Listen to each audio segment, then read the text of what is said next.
Taboos and truths. What are the biggest taboos you're dealing with? And are there even any more taboos in our midlife? I'm a certified sex educator and a menopause coach. And so that's how I introduce myself. And typically I'll get menopause and people will talk about menopause because the sex part is much more taboo. Hilda Lunderstedt founded and grew one of South Africa's most successful nutraceutical companies. She has won multiple awards for her dedication to entrepreneurship and empowerment. She founded and leads her Second Stage, a global movement helping accomplished women find belonging and deeper meaning in midlife. Karen is a certified sexuality educator and menopause coach and launched her podcast, Taboo to Truth, as a safe space to explore topics that are often thought about, yet rarely spoken about. With a passion for empowering women and men, she is on a mission to break down barriers and talk openly about midlife sexuality. When I meet someone and I don't say anything about the menopause part, it's more of a subtle, kind of, what do you do? And then eventually I will get the story of what's going on, whether it's they're not having sex. And men will interestingly tell me more about the bedroom, whether they've given up on sex. Oh, what does that mean? What is sex in midlife? Is there even sex in midlife? So I think the taboo is really, we even like sex and people that are aging. Like that's really the gist of it. And I guess it was, since we were young, it was such a taboo topic and nobody ever spoke about it as we gone through our growing up years. So I understand now why it's still a taboo when we get to our 50s and 60s. You are a leading sex educator and go-to midlife expert. Tell me your story. How did you get to this point?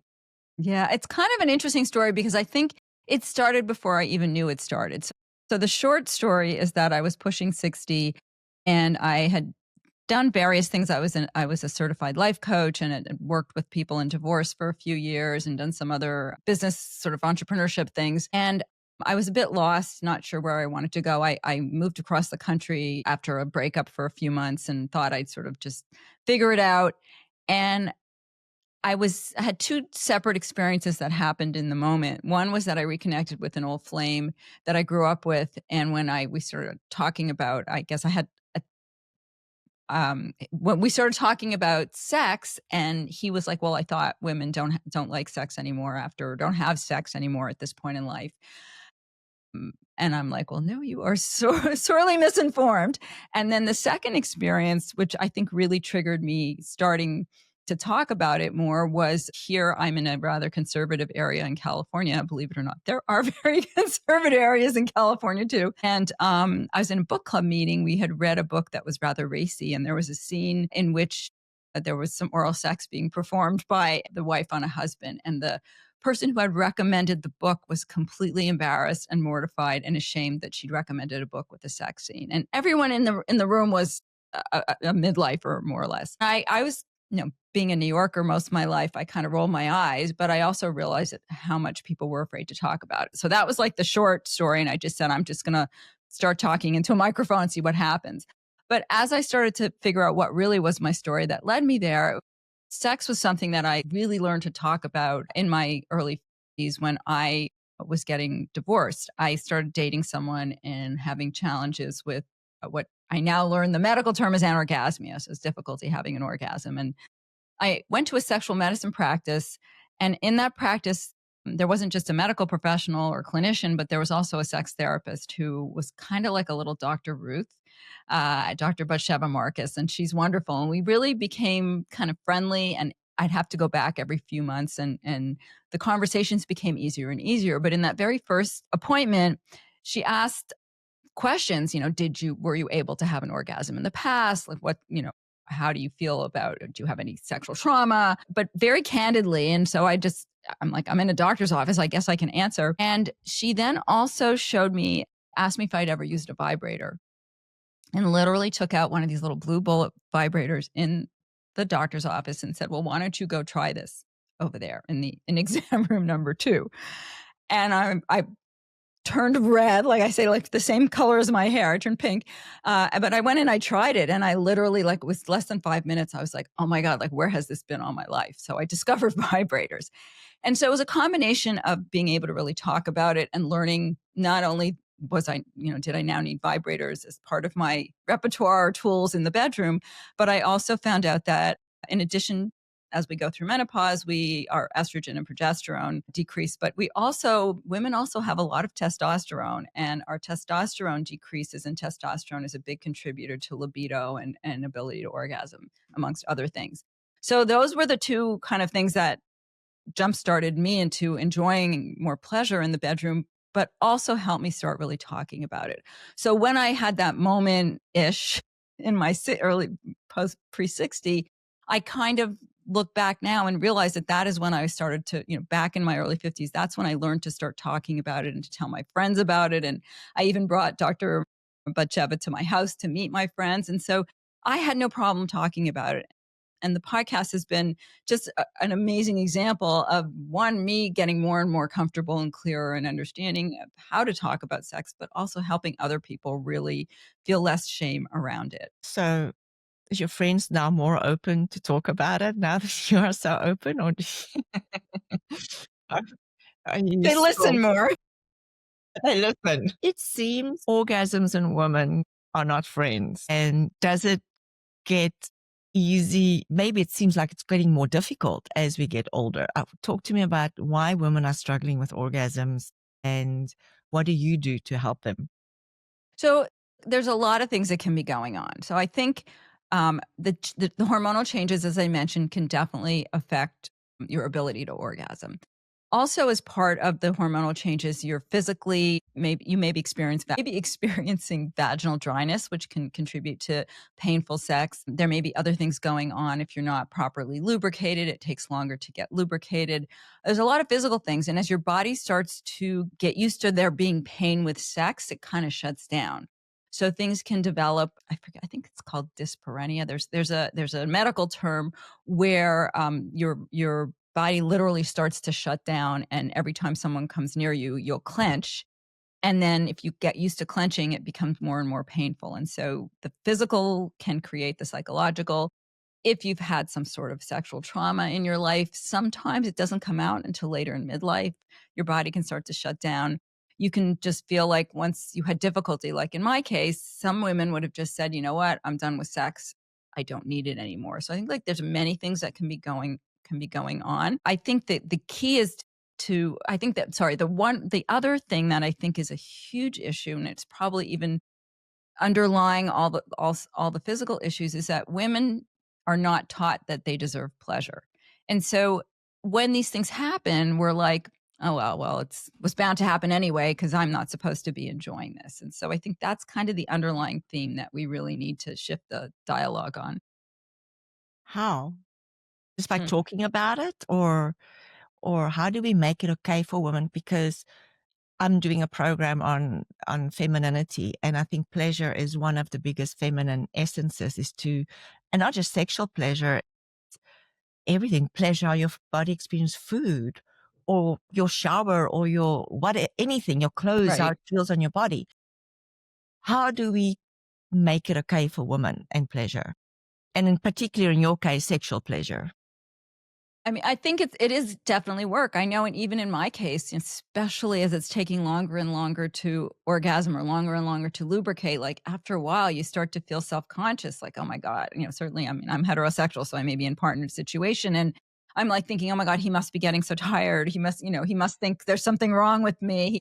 We start getting in our head. So I think a lot, first it's kind of backing up and being comfortable enough with our partner again. And I'm just making an assumption that we're in a partnered situation here, is really learning to tell your partner what you're thinking and how you're feeling and what's going on. Because one of the things that has been most interesting to me is that most of the guys that I'm meeting, and even ones that I speak to that are not just for myself, but in general, they want their female partners to enjoy. They don't feel good about the fact that they're not having pain or they don't want sex. It's like they love their partner and they want something to work. The other thing I think that's really integral to pleasure for a woman is understanding what you like and what you enjoy. And the only way to really be able to direct someone else is to know what you like for yourself.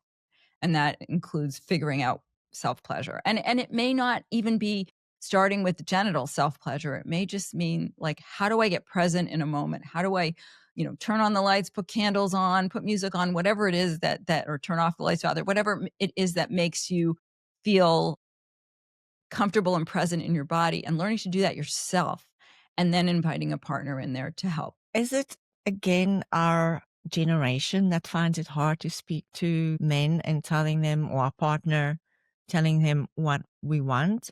Or is it, again, based on the trauma and the factors that you mentioned before? And is there a little tip or anything you can give women to say, how do they share with their partner what they want and what they need? It's difficult. I had an experience. I just started dating someone new, and he was. How graphic can I get here? Can I say anything? Yes, go ahead.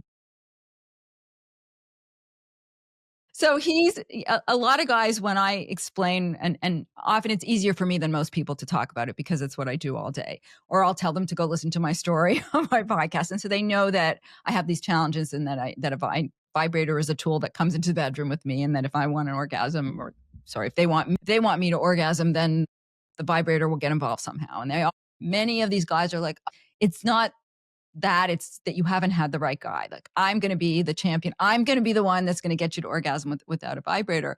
We were, whatever. He was down there, and we were, I'm trying to sort of communicate, and he wasn't listening. And I'm just like, okay, wait a minute. Like, you need to stop, because this is not enjoyable for me. And I don't know what you've learned in the past, but I literally said, like, are you doing this for me, or are you doing this for you? And he actually said, like, I think I'm doing it for me. And so finding that balance of how and when do you have these conversations, and also being with someone who is open to communication. Because this guy is open to communication, but yet he wasn't really listening. So we had to take it out of the bedroom to try to kind of figure it out. When you're in a long-term relationship, I think it's almost harder, because, like, for me now, when I meet somebody, they know right away, like, I'm going to be communicating. And even still, there are moments when it gets hard for me. But in a long-term relationship, I think you really have to be invested in the relationship. And you have to, maybe it's something like, I'm listening to this podcast and I heard about this. What do you think about starting this conversation? Or, our intimacy, our sex life used to be really great, and I know it's probably not going to be like it was 20 years ago, but I love you, and I want to see how we can start to bring that spark back in little ways, as opposed to getting into the bedroom and saying, well, you never do it this way. Why don't you do it that way? And why don't we try this? And let's, bring whips and handcuffs and chains, and scaring your partner to death, and they'll never want to go into the bedroom with you again. So it's gentle. It's like a gentle nudge. What I'm hearing you saying, outside of the bedroom, like before, Yes. like having it in between, having those conversations, sort of neutral. Nobody's charged, or nobody would feel accused of anything. Yes. There's something called a yes, no, maybe list. And I actually have an adult sex education masterclass, and I have one of those in that.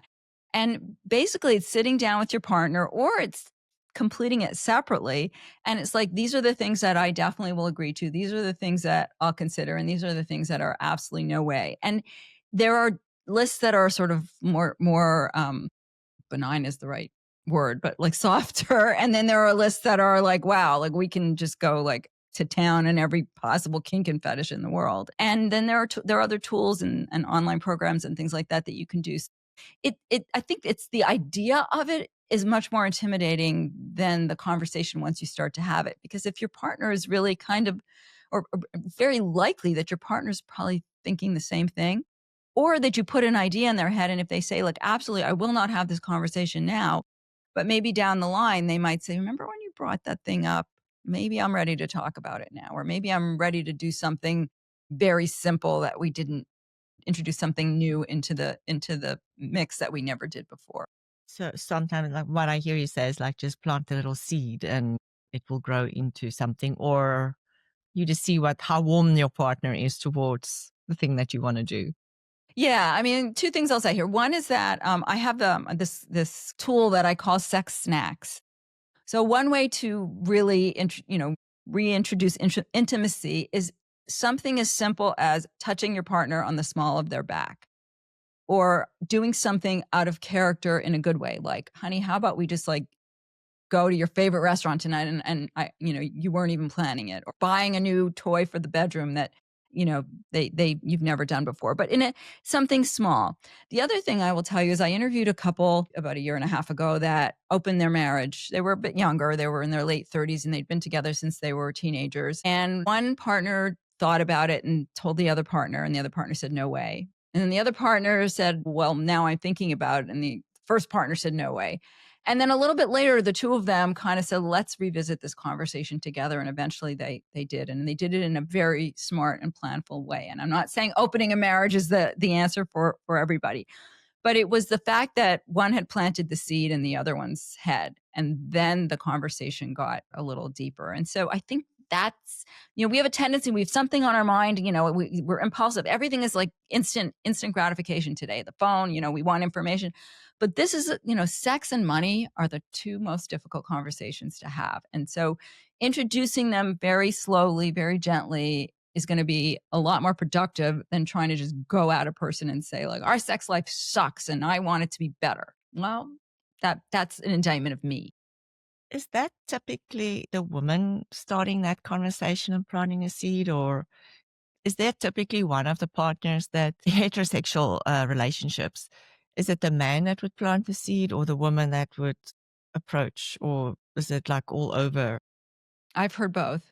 I think it really, I have a good friend who's, I think she's in her late 60s, her husband's in his mid 70s, and he just doesn't want sex anymore. And she's trying everything, and she's tried the conversations, and he's like, I just don't feel it anymore. One imagines typically that it's the other way around, but it's not necessarily so. I think it goes either way. I think a lot of women decide they don't need sex anymore after a certain point, and maybe their male partners are frustrated. So I think society tells us it's going to always be the man, but that's not the case. Yeah. So you mentioned earlier on, and just to follow up on what you just said with her husband, men giving up on sex. That sounds almost like a contradiction in terms.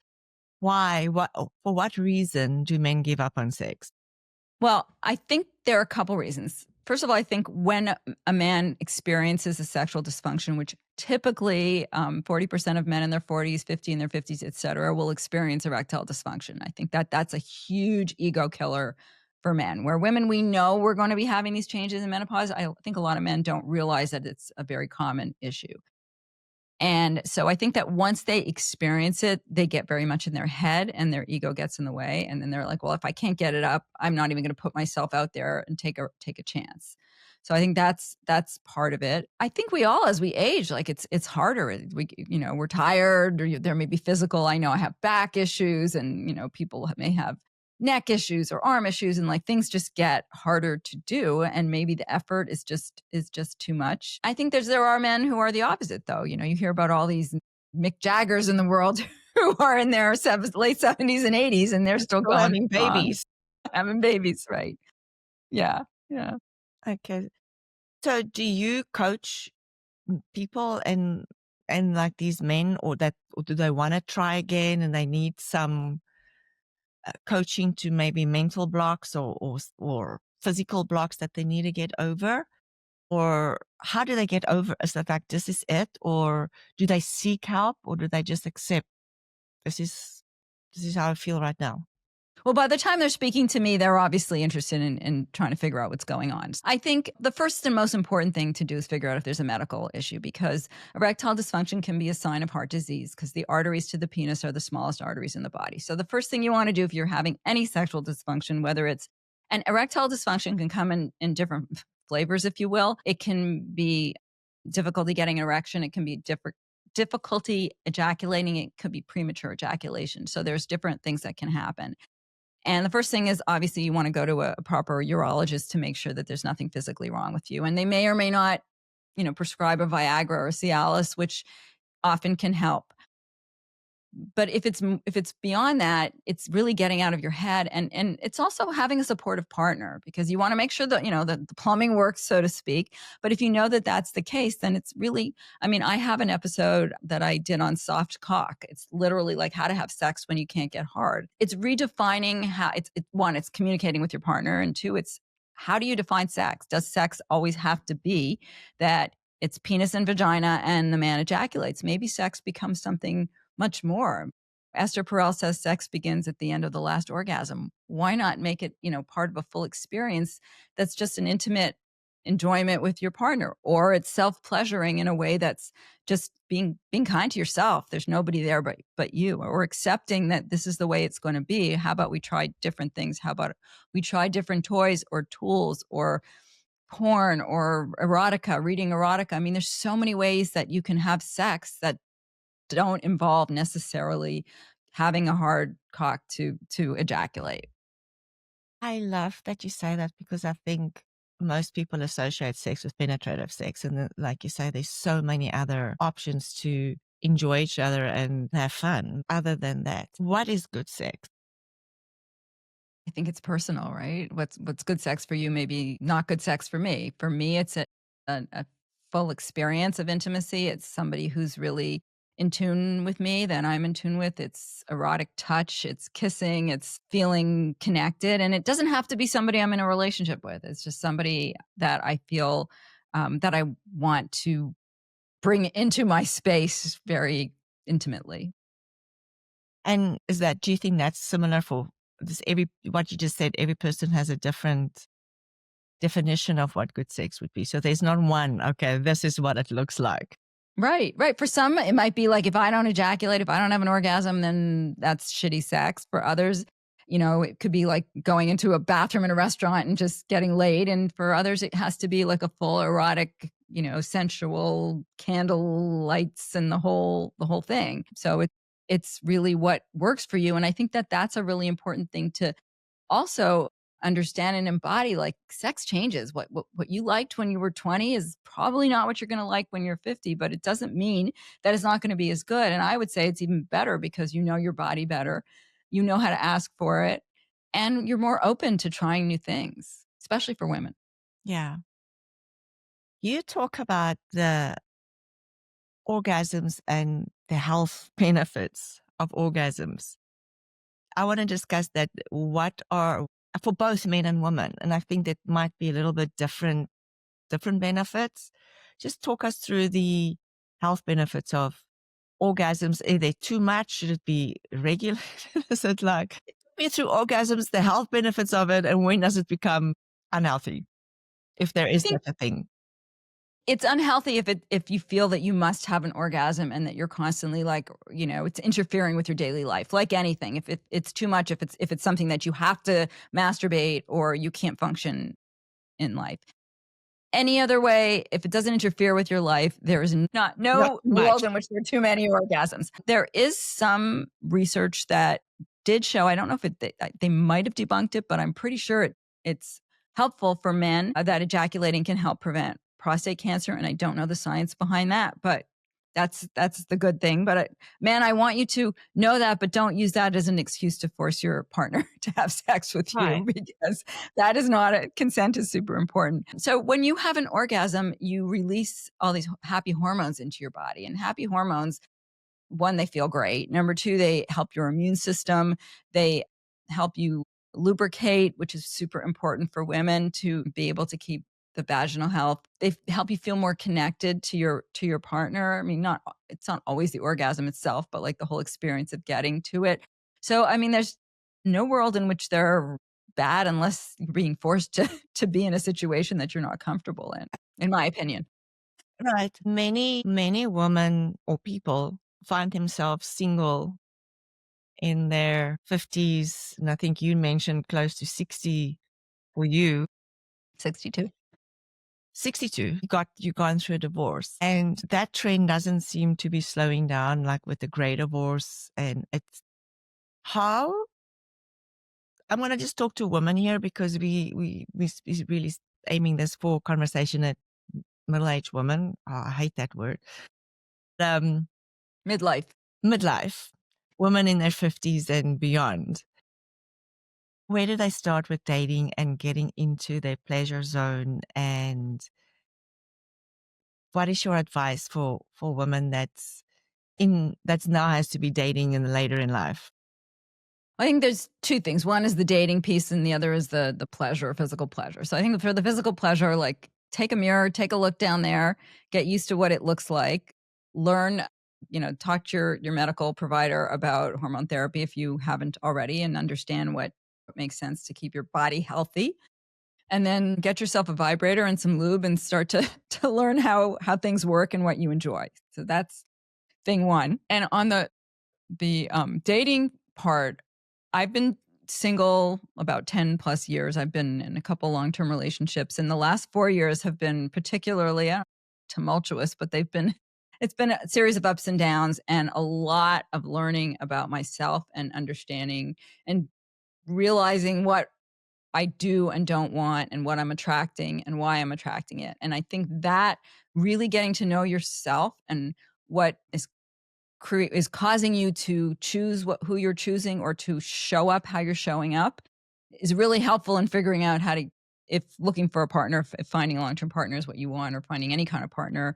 That's the first step. And then it's I love how my therapist said this to me the other day. Every person is your teacher. And so one of the things I've really learned is that each relationship I have, in each relationship, I learn something about myself. I learn something about relationships. I learn something about other people's behavior and what I will tolerate and not tolerate, and why I allowed certain things and why I didn't allow others or show up. So it's really it's that whole process, that whether you do coaching or therapy or go to retreats or whatever it is that helps you really get to know yourself, and to like, I think a lot of women feel frightened of being alone, and so they'll just, and I've been guilty of this, so just pick the first person in front of you that shows up in a seemingly kind way, only to find out all the things, all the red flags that you missed or you didn't want to see. And so I think it's forgiving yourself for doing that as well, and knowing you're going to make mistakes, and don't settle, because you're great and somebody out there great is going to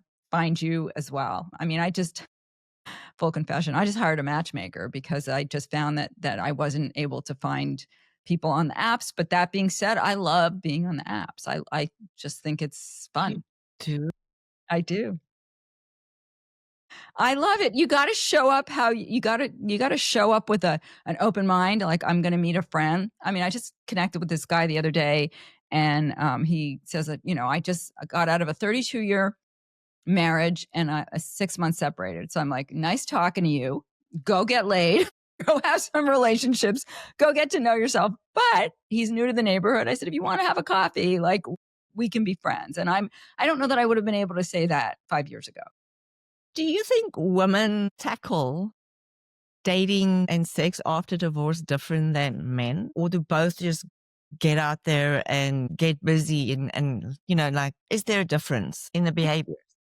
I think it depends on the circumstances under which you became single, because I feel like men are more needy and that they don't want to be alone. And so they're just looking for someone to take care of them in the beginning. Like, when they first get divorced, is they don't really know how to be in a relationship where someone isn't taking care of them often. And, I'm making a generalization here.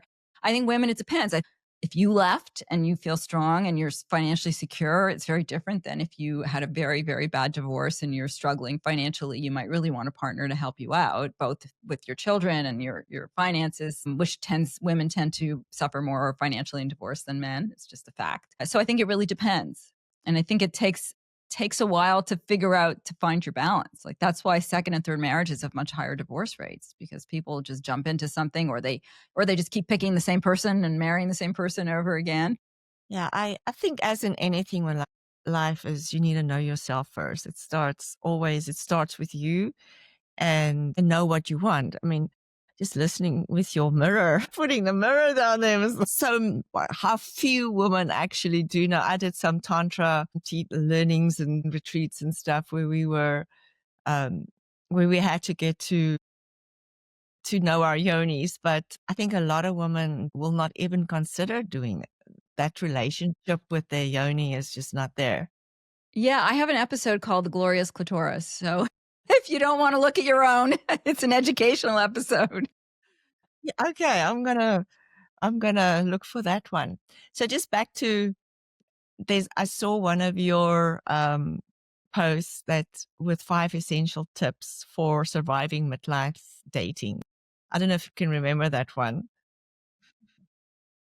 I don't, but go ahead. I Yeah, can give give you me some red flags to look out for. Give me 5 survival tips of midlife dating.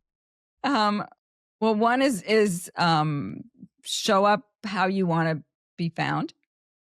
Be in a good place. Don't you, if you go at it in a place of desperation, you're going to end up with anybody who shows up. When someone tells you who they are, believe them. If something doesn't feel quite like right, but you dismiss it or you forgive it, there's something's not right. Of course, know yourself well, and don't know your values, and don't let anyone in your life that doesn't share your values or at least understand them. I think that's 3. What else? I think you want anyone that you date, you want to see that they've done the work too, or in the process of doing the work. Dated a couple guys that are one guy said, I was my own therapist. Red flag. Or I've never been to therapy, but I'm good. So I think, you want to make sure that the other person is on their own journey somehow. And the last thing is have fun. Because it can be, if you're a man, I remember when I started my divorce coaching business, someone said, oh, so you hate men. I'm like, no, I love men. I think men are fantastic. I just don't like assholes. Right. We all, there's the attitude, there's like this whole movement of women now, I don't need a man. I'm just going to be with my friends. I'm not going to date. And that's if you don't that is not who I am. But I think men are struggling to figure out what we need from them too. And we need to give them grace as much as we want them to be kind to us. I saw in one of your posts, you said, don't have a big meal. But yeah, well, that's before sex. Definitely have the sex first. Because how often you go on a date and you have this big, you have a meal, and then you want to, okay, let's see if we're going to get lucky or something. And is it just because lethargy of eating too much, or is there other stuff why you say that? Well, it's all of it. As we age, our bodies don't digest quite as well. I know I like it. By some point, I'm tired. Like a lot of these guys too. I'm a morning person. After dinner is I'm tired. There's something kind of almost like I was doing a post yesterday or something. I said if you have sex first and then you're hungrier afterwards too, because you did a little activity. Yeah. And it's fun. And you haven't had as much alcohol or drugs or whatever it is you're doing, and you're more present. Yeah. You have mentioned when in a previous conversation we had how women don't prioritize themselves.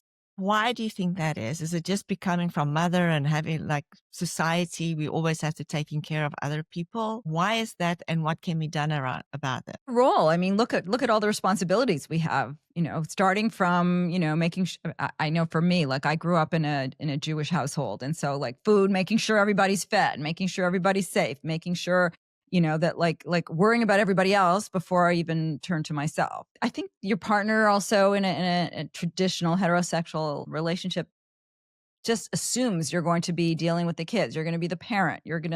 My ex-husband, I was going to the parent teacher conferences. I did everything when it came to the kids. So I think that, it's very hard to prioritize yourself. And then I think when we do, we're considered selfish. That is true. Society's really played a role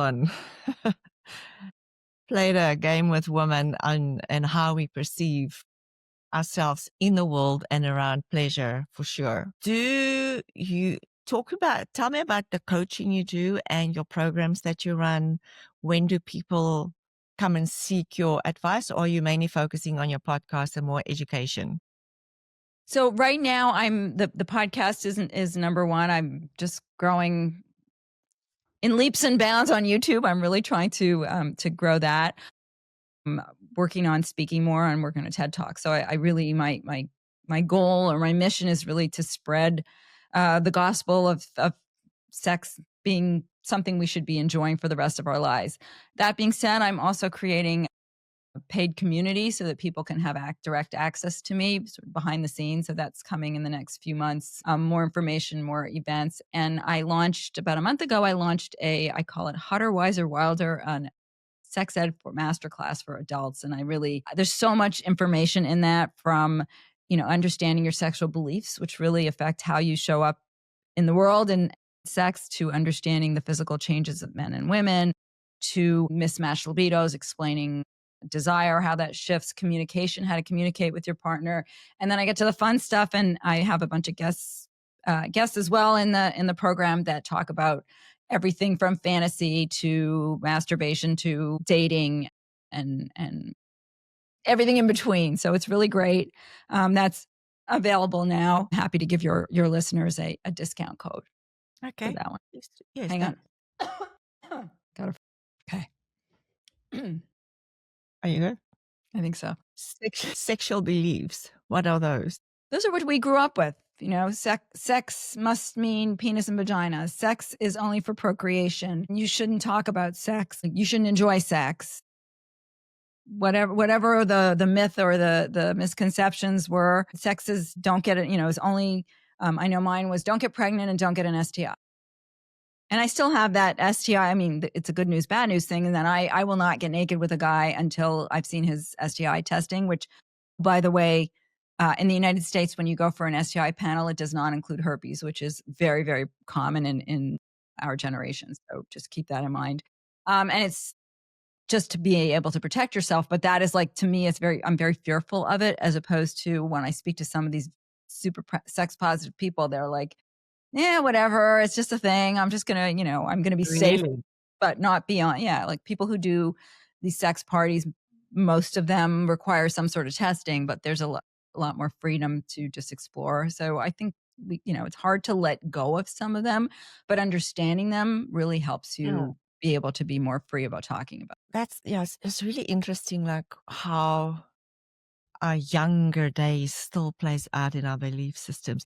And it's not just sex, but I think sometimes you don't even realize around sexual conversations or that part of us, how our beliefs, we know beliefs around money and success and all of these other parts of life, but we don't think that we have sexual beliefs. And I would imagine if there's different belief systems into people, it could lead to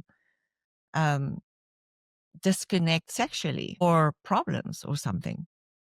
I mean, there's an enormous amount of shame. I've seen it with guys I've dated too, like where they can't ejaculate because there's like shame, or the religious shame. I've also learned just for myself that when I meet somebody, if I tell them what I do and they change the subject, that we're probably incompatible, because if they can't, like, this is what I do, this is what I talk about, and I understand, like, that may not be your thing, but if you can't listen or understand, or you're not curious, and we can't have any conversations around sex, then we're not going to be compatible. Sure. Yeah, because it seems like you really made it your purpose, or making it your purpose, to get that taboo around sex out in the light, and make it okay to have discussions and talking and understanding it, which is beautiful. There's a big need for it. And I had a conversation earlier on where she was saying that even the younger generations having more issues or becoming sexless because of society and their lifestyle, and not even talking or understanding sex. It's like it's not even engaging in sexual activities in the younger generation. So it seems that the taboo around sex is going to continue for the future, and people like you is really going to be needed to have the conversation to make it okay, to start wondering and start exploring it by ourselves and our beliefs around sex. Where can people find out more about your program that you're running? My website is taboototruth.com. I've got the class there. My podcast is Taboo to Truth, Life and Sex After 50. It's available on all the podcast platforms, Apple, Spotify. And then my YouTube channel is Taboo to Truth Podcast. Okay. That's so the taboo around sex, and we're turning it into some truth. Absolutely. Absolutely. I think that is understanding what you're doing. And thank you very much for showing up today and having the conversation with me. And I don't know if you have any closing words for the audience. I think this is great. I'm so happy that you invited me. Thank you so much. We just need to keep having these conversations because the more we have them, the easier they get to have. And I would just encourage you, if there's an issue that is scaring you or that you're thinking but afraid to talk about, and send me a message, reach out to me, or just do the research for yourself, because the most important thing to understand is that you're perfectly normal and you're not alone. Yeah. And so many of us carry that burden by ourselves and not talking about it That's right. until you say it out loud, and then you make it okay for everybody That's else. right. That's Yeah. right. That's right. I think one of my, I'll just close with this. One of my greatest gifts was I did a presentation to a group of women, and at the end of it, one of them came up to me and said, "This was so great. I said things today that I would never even say to my husband or my sister." And like, to me, that is like, if I can provide that space for people to share things that are worrisome to them and make them okay, then I've done my work. Right. Good job. Thank you. Thanks for having me, Hilda. It was great to see you. Thank you for this discussion today. I appreciate it.